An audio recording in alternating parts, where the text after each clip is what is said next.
Here's some botched up extra bits. Fries on the side. I knew what I was expecting as soon as the trauma sign came up. Do you know of trauma? No. Right. So their claim to fame is the Toxic Avenger, which is like a gangrene guy, like killing people with sludge and stuff, which somehow got made into a children's television show at one point. But they've also done such classics as Poultrygeist, Night of the Chicken Dead. They did Surf Nazis Must Die. They did Trauma and Juliet, which is a naked woman on the front cover. Fag Hag, Beardactyl Woman from Beverly Hills. You get the picture. Yeah, I got it. So once I realized that trauma had something to do with this film, I immediately felt sorry for you because at some point in your lifetime, you purchased this DVD for money. I bought it from Kex, and I've been very excited for years to unwrap it and watch it. Just waiting for an excuse, really. Thoroughly disappointed. So the guy that plays the wrestling promoter in this movie, he's the director. Yes, and he directs himself into all sorts of skeezy situations. Sure, he does. So his name is Cody Knotts, and I tried to look up about some information about this guy, and it looks like he's made a series of B-movie slasher films. That's his go-to thing. I want to read you a review for one of his earliest films called The Breeding Farm. Okay? Sure. Here we go.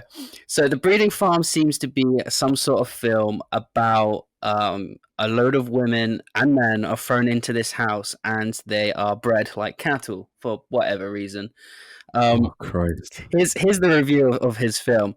How does one describe this film? Lower budget, certainly, disjointed trash, and as many abbreviations as you can think of. There is, of course, nothing wrong with low-budget films, even low-budget horror films. This has been called horror, although it isn't in the classical sense, as there's nothing supernatural or mystical about it.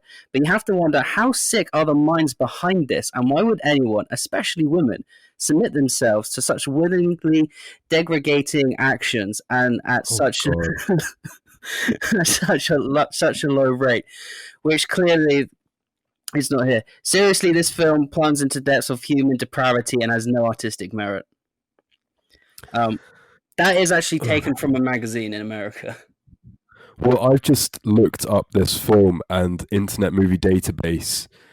I'm not even going to talk about them, but they've just given me recommendations you might also like.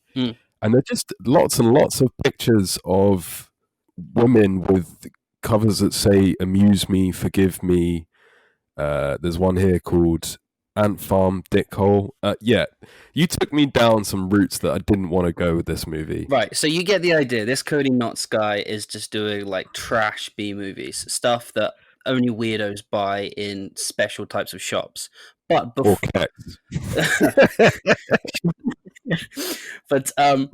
before he was a filmmaker, if you can call him that, he had quite a prolific career as a journalist in his hometown. He was actually the editor of the town newspaper. Wow. Yeah, so I'm not too sure how you go from that to making a movie, Wrestlers versus Zombies. But we're one step away from Cody Knotts, mate. I hope not. Well, I mean, we're both halfway there, you know. Right. So all we need is a job at the town paper as a journalist, and we're ready to go. Sure. Okay. I just can't believe that this guy's making these rubbish films, and then somehow he manages to get the likes of Kurt Angle and Roddy Piper involved in this thing. How are these films made to the point where the production companies and the directors can go on to make others? How does this exist? Oh, so this Cody Knotts guy who wrote it and directed it, he funds all of his movies. This movie actually got kickstarted. I saw that the budget was $230,000, and I was trying to figure out what they did with that money after The Wrestlers, which was probably about $10, right? That was their entire budget, I would assume. Well, I'm not that you could really tell because most of this film was in pure darkness. The cinematographer has used a light in his life, but apparently the makeup. There's a quote from Kurt Angle: "The makeup took 5 hours to put on." So it sounded like they put a lot of effort. Yeah, it sounds like they put a lot of effort into trying to make these zombies look good. Dude, come off it. Kurt Angle had a salami sandwich hanging off his head. There is no way that took 5 hours.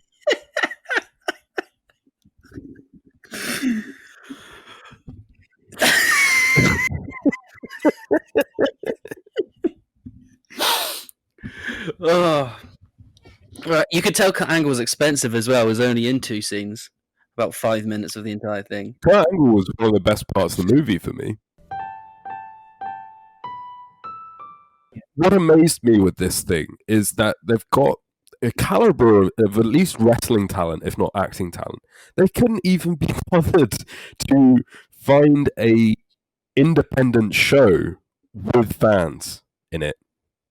Yeah, there's like 15 people at this independent show. They clearly show like all of the empty stalls all around them. We have been to independent shows that are bigger than that. Yeah. Pretty small ones as well. Yep. I mean, that from the get-go just baffled me. Like, could you not find one other independent wrestling show where you can go talk to the promoter and say, this movie's got Roddy Piper in it, this movie's got Jim Duggan in it, can we film at your show for 5 minutes? You know? Yeah, well, to even be like, Roddy Piper will come turn up at your event, you know. I guess Shane Douglas doesn't hold that level of excitement. No, he doesn't, does he? So SoCal Val is announcing this indie show, by the way. Did you notice that? But I did. I did write that down. I got a feeling when this movie was made, she was kind of everywhere anyway. Well, I've never seen her since. I assume this is almost directly after TNA let her go. And then I think she was working like all of the independents at that point. Yeah. So I don't think she was meant to be in this film. She was just at the show they were filming. She's not credited in the movie. It does kind of feel like a lot of these people just wandered in and out again. Yeah. It felt a lot like Matt Hardy didn't actually realize he was being filmed. He was just fucking his wife in some room.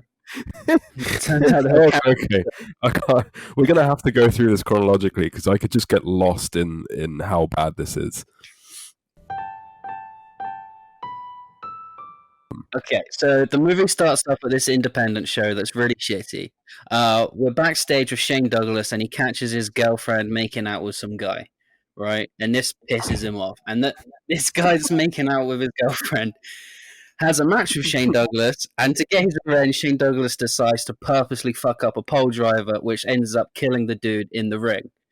The guy's brother is ringside and just is severely angry.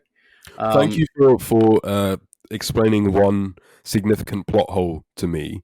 I did not see the guy's brother at ringside. He was there, yeah. He was there. Okay. And then also, that looked like a really safe pile driver. Like the most important thing to start the entire movie. It was really slow, you know, like an old guy. Well, like a Shane Douglas. Yeah. All right. Was it supposed to be saliva coming out of the dead guy's mouth? Because it looked like milk. Yeah, like it was frothing, right? Like he'd just gone into a seizure or Not something. even that. It looked unseemly. Yep. So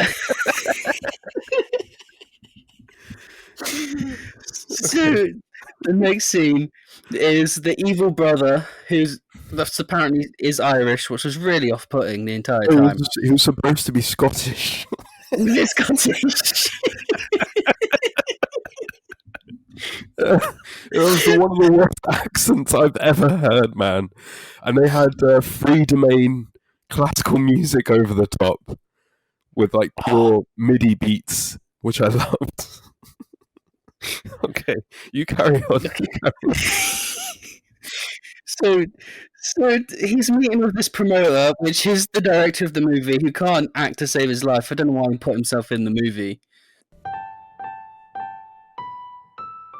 Okay, so the movie starts off with this independent show that's really shitty.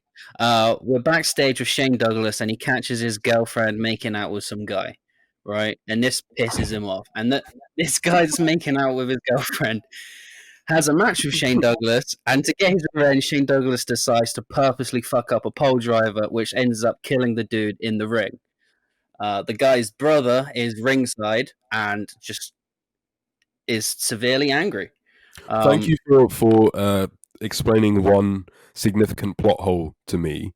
I did not see the the guy's brother at ringside. He was there, yeah. He was Okay. there. Okay. And then Also, that looked like a really safe pile driver.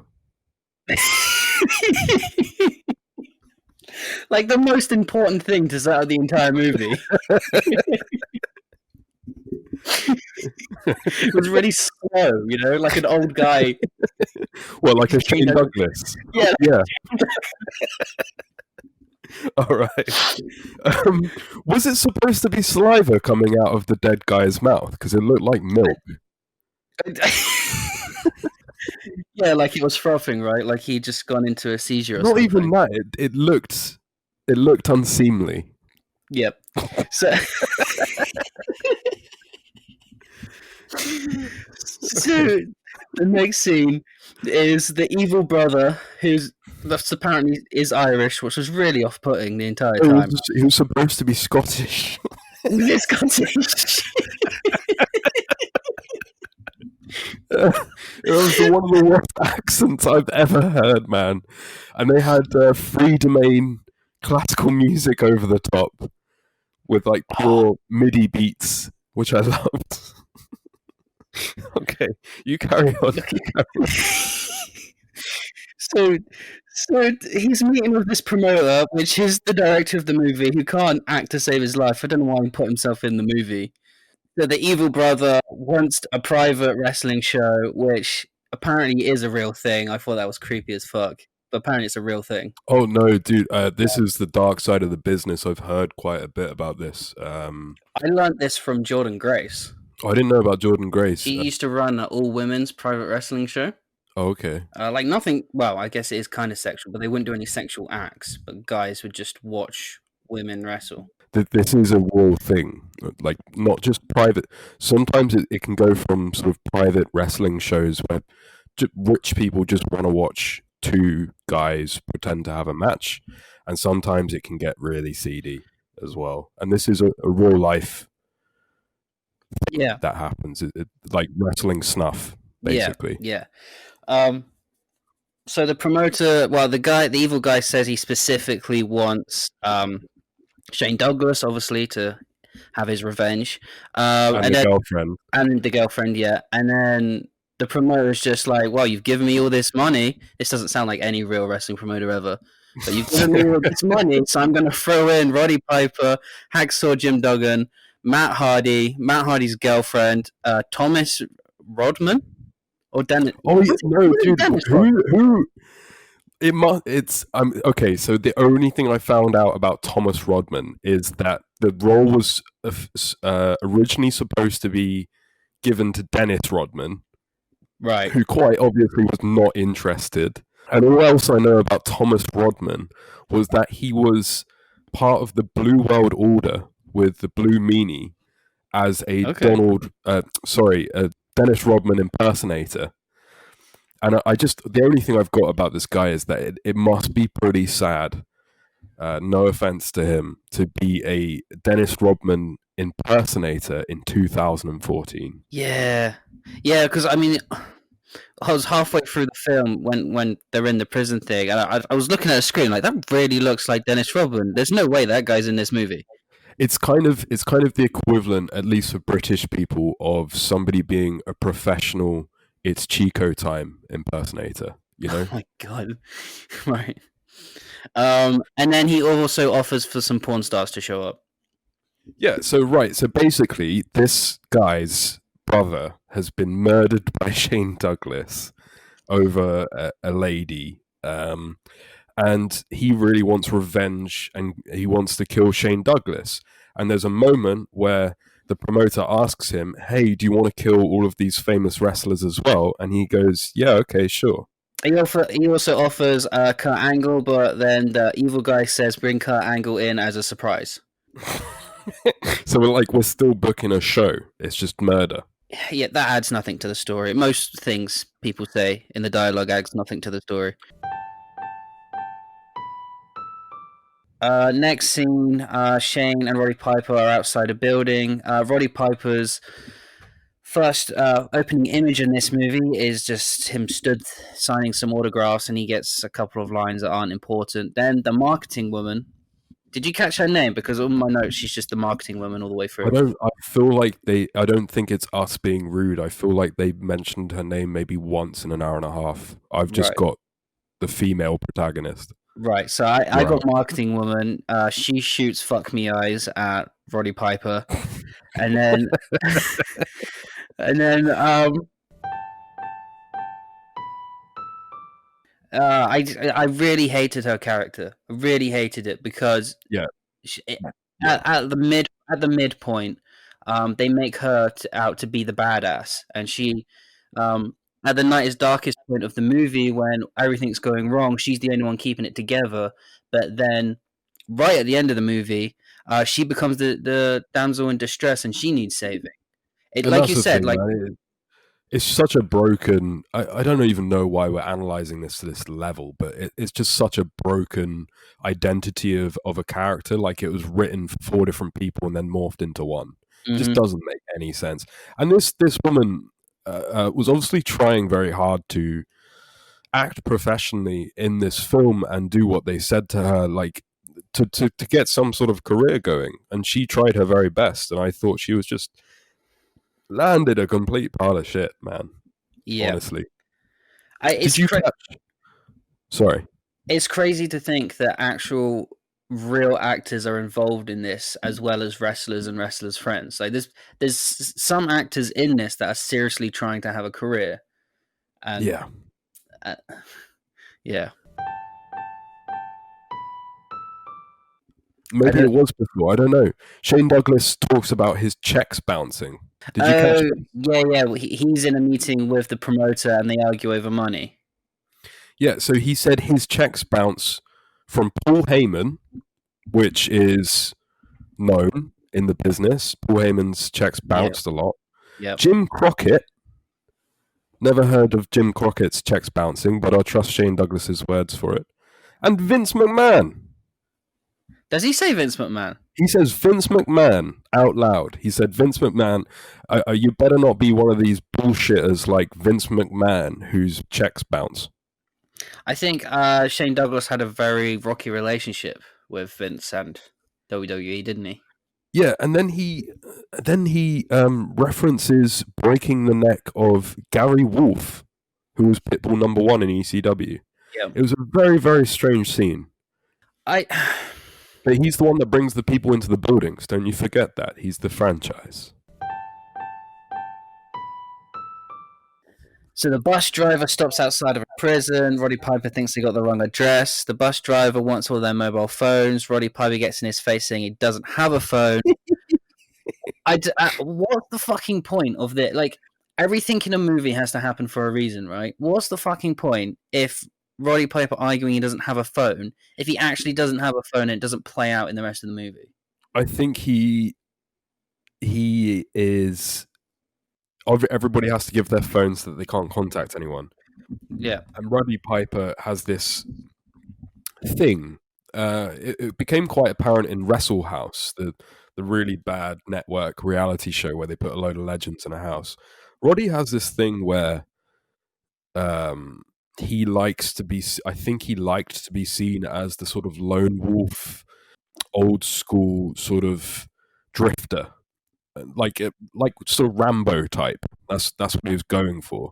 So I think this was probably inserted by Roddy Piper because he played this character outside of the ring, You can even see it in Louis Theroux's documentary as well, where he is a guy that is outside of the social radar and refuses to be part of the inner fabric of society because he's Lone Wolf McQuaid. You know, he's Chuck Norris. He plays that exact character in Always Sunny in Philadelphia.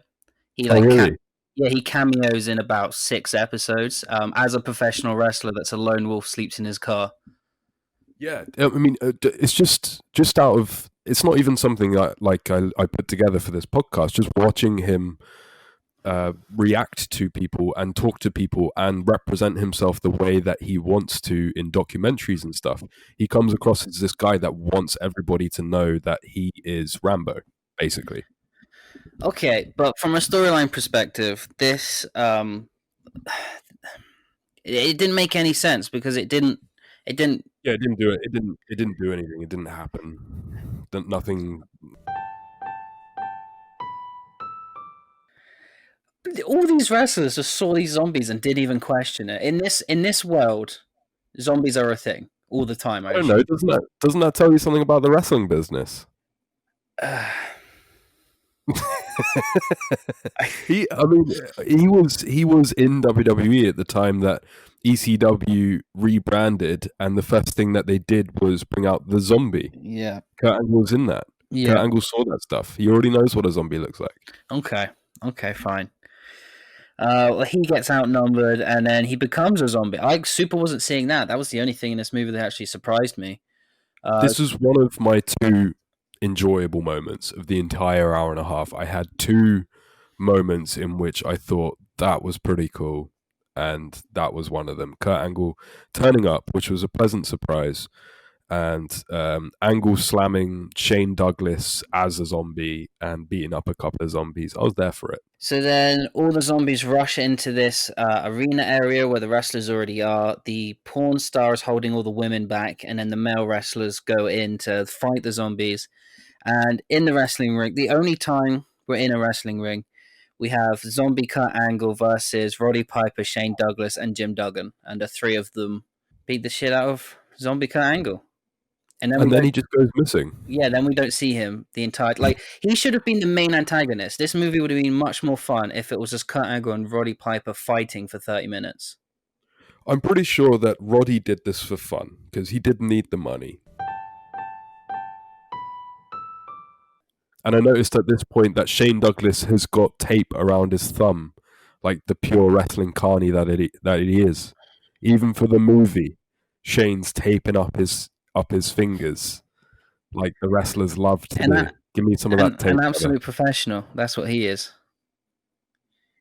He comes across as incredibly dislikable, mate. Yeah, that's what I'm saying. Like, I don't want to support him as the leading man. I want to support Roddy Piper, especially later on after we see Jim Duggan turn into a zombie. Roddy Piper comes into a room and looks at him like with longingness and starts to tear up for his brother that has been turned into a zombie. Like, the only point in the movie I actually believed anyone had any emotion. This was my second favorite part of the movie. Mm. It was a potent drama, this, mate. I nearly shed a fucking tear. I mean, that Duggan's like chewing on an arm and looking animalistic and just like dumb in the head, and Roddy's like, oh, my old friend of 30 years, you know, until he finally puts him out of his misery. This was actually a decent little scene for a bad movie. No one else came close to Roddy Piper's acting ability here. Not even close. Duggan was all right throughout this as well. Duggan was just kind of playing himself. There was no sort of forced script writing with him. He was obviously just having a blast and running through a prison complex, you know. So. Yeah, but for what he did do, you couldn't really fuck up. Well, Matt Hardy wasn't great. Matt Hardy mate. was awful.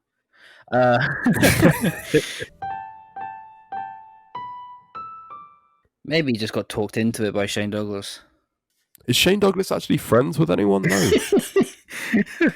I think probably not anymore after this. Yeah. Oh well. This film overall showed me why most people sit on their asses at home watching TV while Vince pays them a check to do nothing. This is the bad side of independent wrestling. This is the scary side of independent wrestling, where you're swimming and your head is not above water, and you have to do projects like this to keep a bit of cash flow going. Or this is the level of what you're getting involved with. Because let's face it, they are not The Rock, they are not John Cena, they are not Batista. Those are a lucky three who made it onto mainstream Hollywood. Steve Austin has got the most charisma in the world, but he never got past Steven Seagal level of direct-to-DVD film. For most wrestlers, I feel like this should be played, dude, at the developmental facility.